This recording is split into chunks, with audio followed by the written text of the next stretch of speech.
I bleed tonight, if I am sad tonight, I don't have a job to find. And if I work tonight, if I'm so tired tonight, I'll fall asleep when I'm home, when I'm home.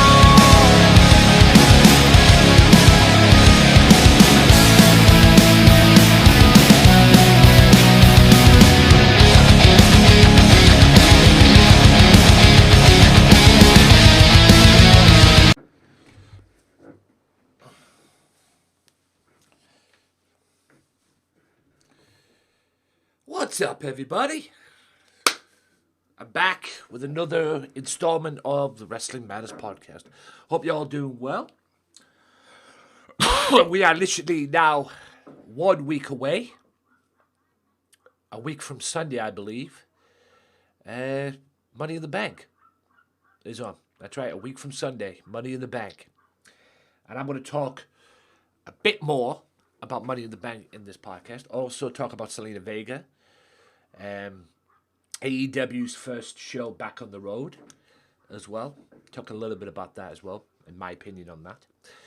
Also, a match that I'm kind of looking forward to as well. Karl Anderson getting his IWGP United States Championship match against Jon Moxley as well, which should be very interesting as well.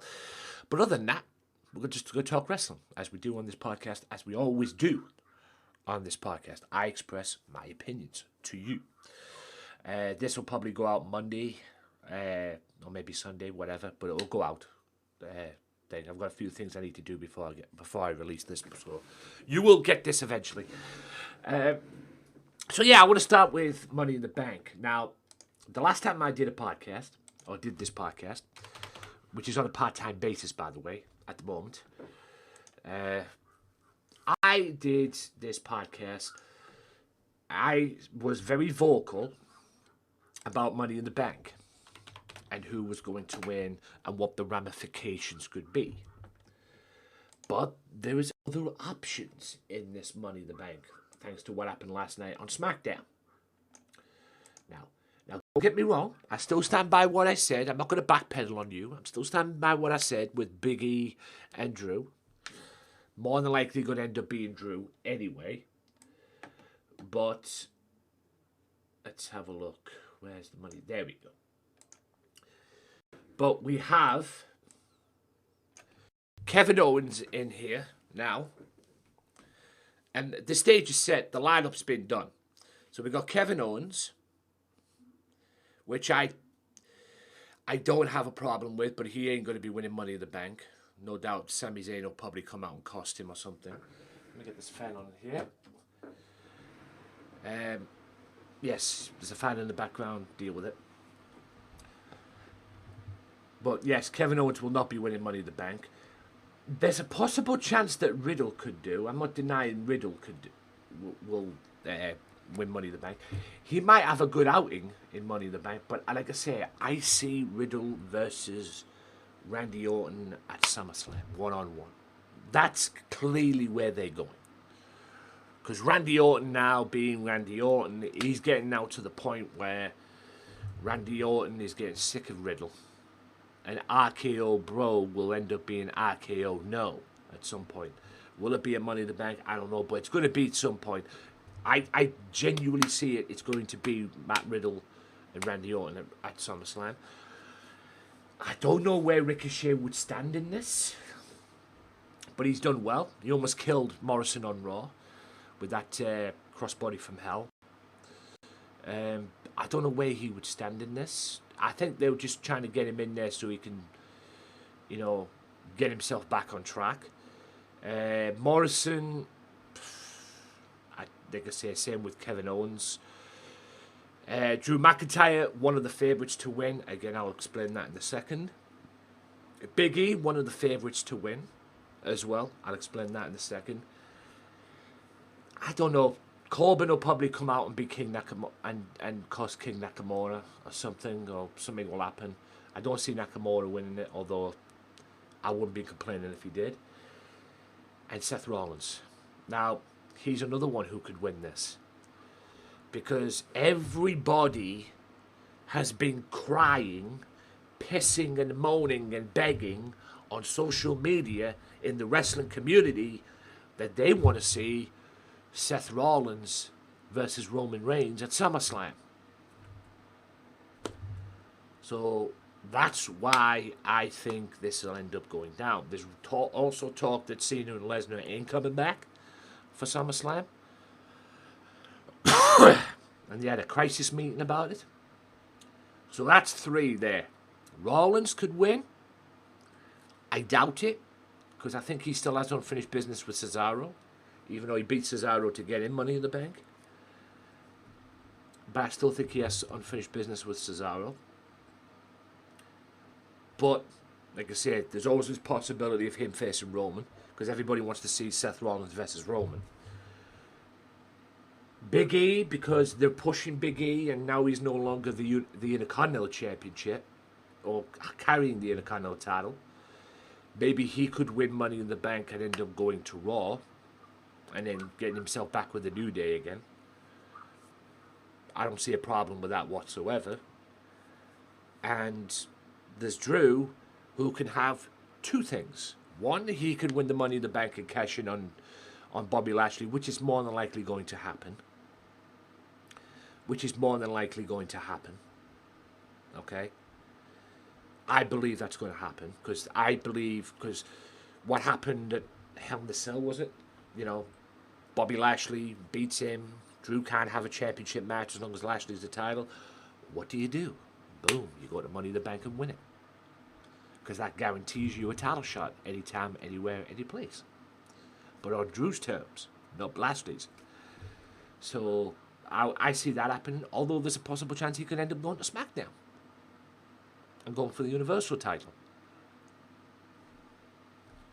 You know, with this thing that Lashley cannot have a WWE title match, fuck it, go to SmackDown. I'll go and kick Roman's head off.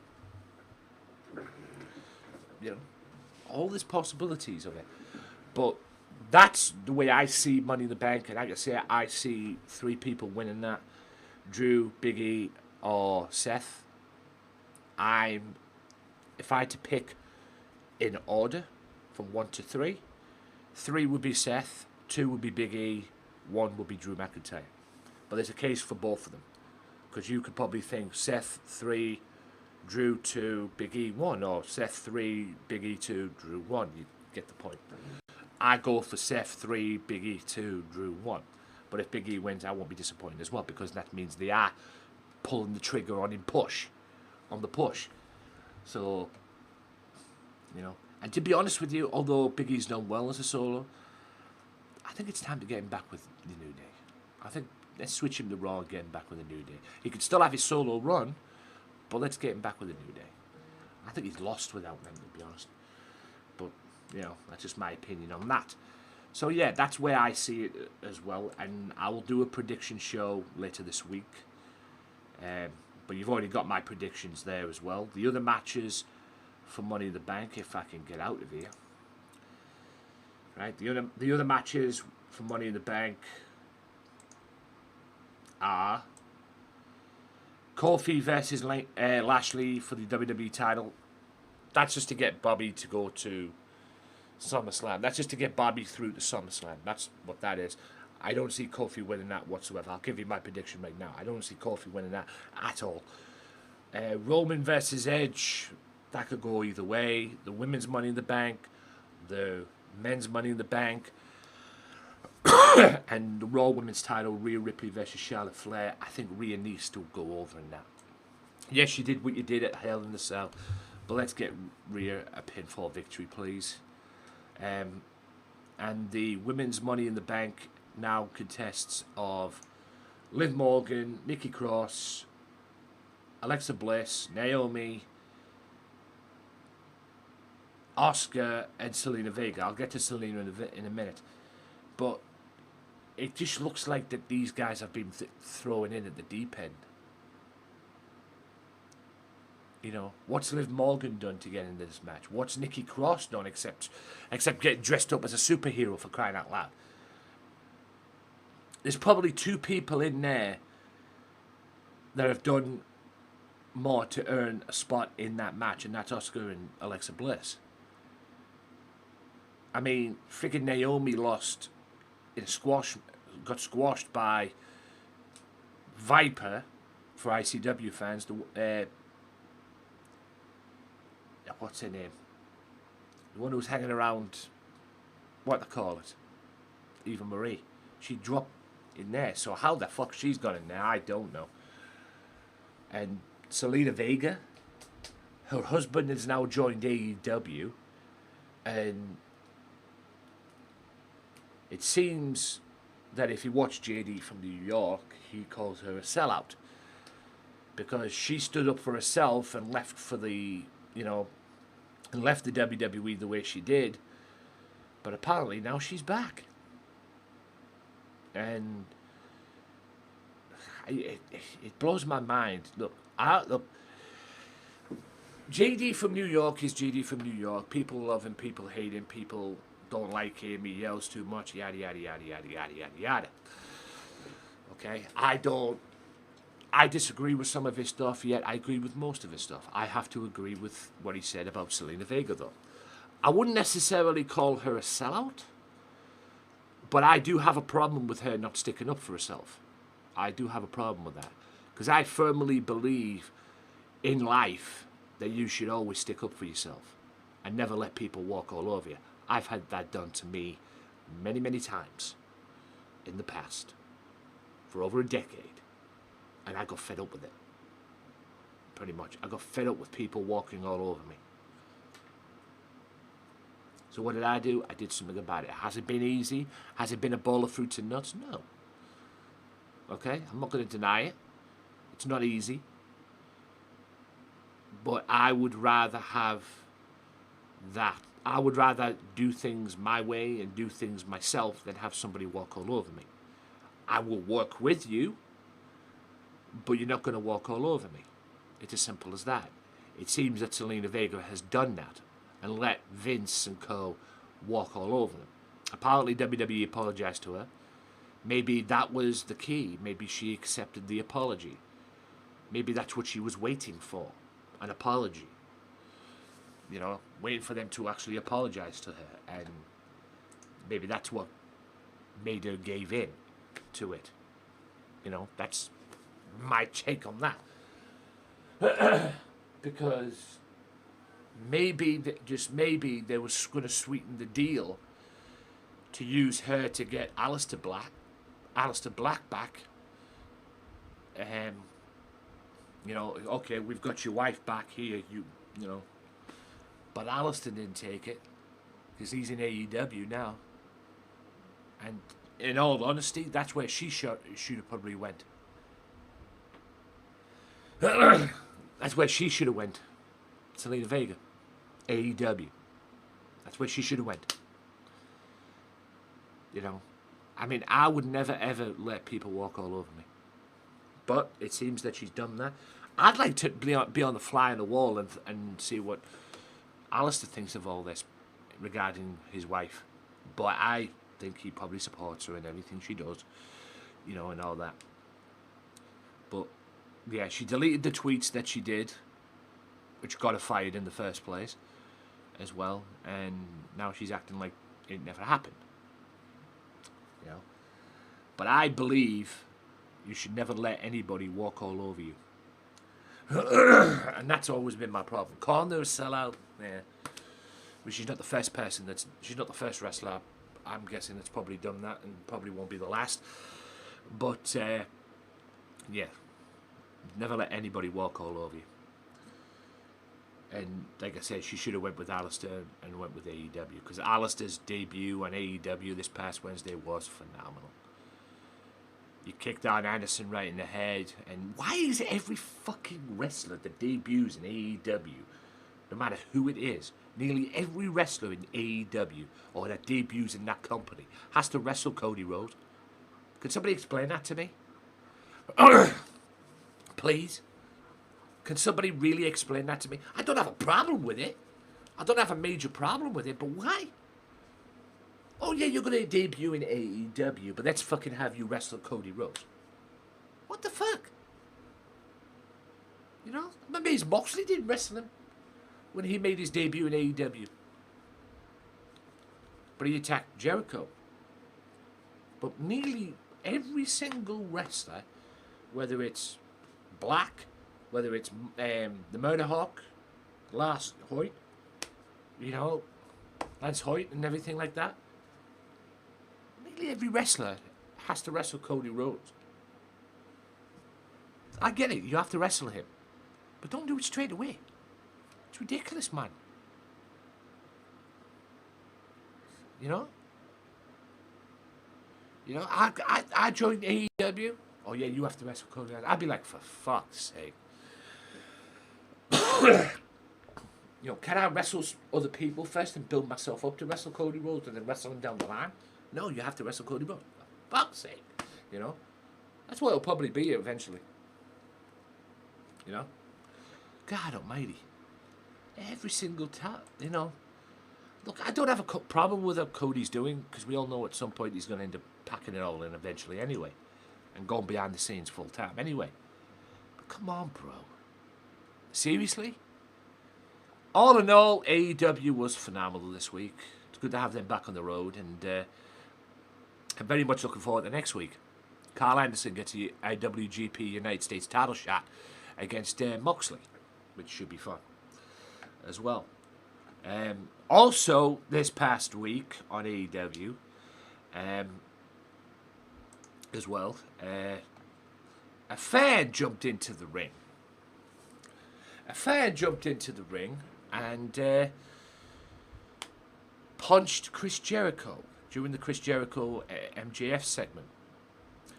And now, I get word from a source yesterday that sent me it on a DM that the guy supposedly did it for Jim Cornette. Okay, let me get to my Facebook. Apparently he goes on him. I don't know why he calls himself Fat Bastard on Twitter. Yeah, go figure that. Calls himself Fat Bastard on Twitter. I genuinely don't understand that. But let me read the first comment the comment he made. Actually, yeah. Jim Cornette, great Brian Last. How did you like my AEW debut? I did this for all us real wrestling fans. Wrestling is no longer a safe space for friends to dance around and play dressed up. Reality can hit any time. Did they think it's going to be a fucking playtime forever? Now, that's what he said. Fat Bastard, he calls himself on Twitter. At M2USFUHKIN Mark. I don't know what he said. I'm guessing that's motherfucking Mark. I suppose. I don't know. Who cares? But Jim Cornette replied to him as, got news for you, dipshit. The ring is sacred ground for us. And even if you and a lot of others think that you can kick the shit out the Young Bucks, I would have turned you into a tennis racket popsicle. And you're lucky someone there didn't gut you like a fish. And you blocked. So he blocked it. Now, I'll go to the other two, because not only did Jim Cornette fuck with him, Chris Jericho did too, and Brian. Now, Brian said the following: real wrestling fans don't jump the rail. You should be embarrassed. You are blocked.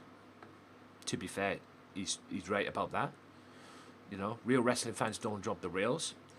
As for Chris Jericho, he had this to say: do you really think Jim Cornette would condone this, you fucking loser?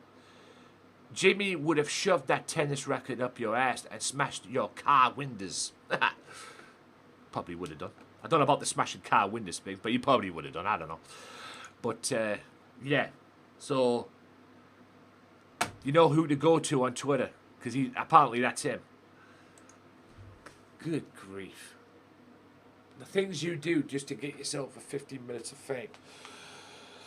And credit to Justin Roberts as well, because while the security guard was grabbing him, Justin Roberts came over and just grabbed his leg and pulled him off, which was hilarious as well. But yeah, AEW was great, other than all. Good to have them back on the road. I want to talk about Impact Wrestling. Because Impact Wrestling, next Saturday, I believe it's Saturday, July 17th, or July 18th, maybe they've changed it. But next Saturday is Slammiversary weekend. As well as Money in the Bank. Slammiversary's on. And the main event's been set for Slammiversary. Kenny Omega, Impact World Champion, defends the title against Sami Callihan. I think Callihan could win this. I think it could be the end of Kenny Omega in Impact Wrestling. Because that's where they usually have the title change. Slammiversaries. Now, beautiful contract segment this past week. I don't know, Don Callis and Kenny Omega playing mind games with this, and then the light goes out. Callahan's little logo pops up on the screen. Callahan, the lights go on. Callahan's in the ring, hits Omega with the bat, and then gets in the face of Callis. And then Omega takes him, and he wants to powerbomb him through the table. But Callahan low blows him. Package power drives him right in front of Callis. And then signs the contract, dumps it on Omega. Is about to go up the ring, and then comes back in and powerbombs him through the table. Beautiful. Hopefully, this will be the end of Omega in AEW. Not in AEW, in Impact Wrestling. Because I think it's time now we get that belt back on somebody in Impact Wrestling. Omega's had his fun. He's the AEW World Champion. But let's take that belt off him. Now, let's take that belt off him and put it on somebody else. I.e. Callahan. As well. So, we'll see what happens. The Good Brothers are going to get part of a four-way. I think it's safe to say that Impact Wrestling may very well have, or Karl Anderson may very well be two belts. He may have the Impact Tag belts. He may have the IWGP United States title. I don't see him winning the United States title, though. I think he'll probably do better. He'll probably win the tag belts. The Impact Tag titles. Again. He has a better chance of doing that. I don't see him winning the IWGP United States title. But apparently now they're going to beat up Jon Moxley. When have I heard that before? Oh yeah, they did that with John Cena in WWE. But anyway, regurgitated gimmicks. Only in wrestling, ladies and gentlemen. But yeah, I genuinely think that Anderson will have a better chance of winning the IWGP or win the Impact Tag titles than the IWGP United States title as well. I don't know what they're going to do with that United States title when they eventually are going to take it off Moxley. But yeah. But it should be interesting next Wednesday on AEW. Fyter Fest Night 1. Night 2 will be the week after. Should be interesting. Moxley one-on-one with Karl Anderson. Should be interesting to see Karl Anderson. Hopefully this time he won't have anybody in his corner. He'll do this by himself, because the last time I saw him wrestle on AEW television, he wrestled on Dark, but pretty much had the Young Bucks and Luke Gallows do his dirty work for him. To be fair, he might need them if he's going to wrestle if he's going to wrestle Moxley. Although Eddie Kingston will be lurking about somewhere, and I'm sure Penta and Rey Fenix may be kicking about. That's if Rey's returning, but I'm pretty sure it's Penta. Who is going to take them belts from the Young Bucks? That's what I'd like to know as well. But we'll see. We'll see. So yeah, I think that's going to wrap this up for the podcast, guys. I will be back later this week. I'm going to give you my Money in the Bank predictions. I will probably do that next week. Probably Saturday. It's Saturday today. I'll probably do it again Saturday. Just to give SmackDown some time as well. I don't know. I might do it on Thursday. All depends what the final card will be. I don't know. I don't know the final card. I know there's a women's Money in the Bank, men's Money in the Bank, women's title, Raw women's title, as well. WWE title, Universal title, and I'm guessing they have to change the SmackDown title as well, the SmackDown Women's title as well, because it's meant to be Bayley and Bianca Belair in an I Quit match, but now Bianca has to look for a new opponent because apparently Bayley's out on the shelf for 9 months. So, yeah. So I'll probably do the predictions next Saturday. I might do another episode this week talking about wrestling and everything like that as well. So, yeah. Thank you for tuning in, ladies and gentlemen. Hope you guys have enjoyed this. Whether you're watching this, if you're watching this on the YouTube channel, like, share, and please subscribe and hit that bell notification as well for more. It is on a part-time basis, this podcast at the moment, but I'm bringing it back, guys. Slowly, but I'm bringing it back. It's on a part-time basis as well, and I'll probably do another. I'll probably do a review for Money in the Bank as well. But yeah, it's on a part-time basis at the moment. Also, check out the Facebook, facebook.com/WM Podcast, and Twitter @WM Podcast as well. And yeah, I hope to see you guys again. Enjoy the week. Enjoy the rest of your weekend, and I'll see you guys during the week right here on the Wrestling Matters Podcast. Thank you all, and thanks for your support. And yes, guys, stay tuned for more information on the podcast. Peace out.